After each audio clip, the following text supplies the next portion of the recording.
అట్లా మీ ఇంట్లో కంటెంట్ విషయానికి వస్తే కనుక కంటెంట్లో మీ ఇంట్లో ఏమైనా చర్చ జరుగుతుంటుందా మీకు మీ బ్రదర్కి ఏదైనా? లేదండి, అలాంటి కాన్వర్సేషన్స్ మనం తగ్గట్లేదు. We always if at all we have a doubt, if at all ఏదైనా ఒక డౌట్ వస్తేనే డిస్కస్ చేస్తాం. కానీ రోజు మనకి వేరే ప్రాబ్లమ్స్ ఉన్నాయి, వీటిలో carpenter problem, gardener problems, common problems ఉన్నాయి కదా ప్రతి ఇంట్లో, అలాంటి ప్రాబ్లమ్సే.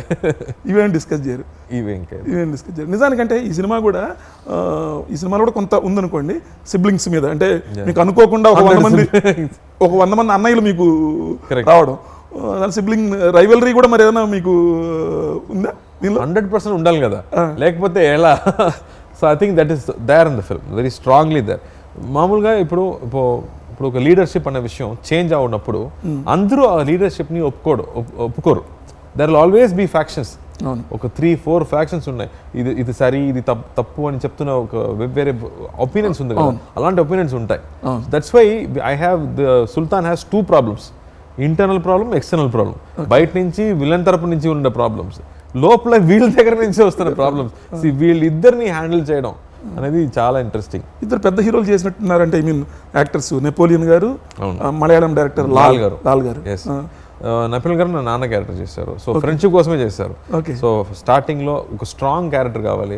నేను నాన్నగా సినిమా మొత్తం నాన్న గురించి మాట్లాడుతున్నాను, నాన్న గురించి ఆలోచిస్తూ ఉన్నాను. So we are very need strong presence ఉండాలి కాబట్టి నెపోలియన్ గారు ఫ్రెండ్షిప్ కోసం చేశారు.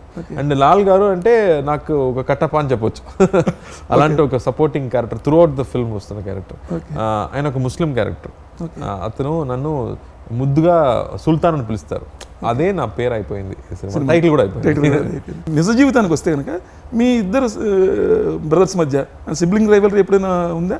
సిబ్లింగ్ రైవలరీ చిన్నప్పుడు కేక్ కోసం ఒక కార్లో వెళ్తున్నప్పుడు ఫ్రంట్ సీట్ ఎవరికైనా రైవలరీ, ఇలాంటి రైవలరీ ఎప్పుడు ఉన్నాయి కదా బ్రదర్స్ మధ్యలో, ఎప్పుడు జరుగుతాయి.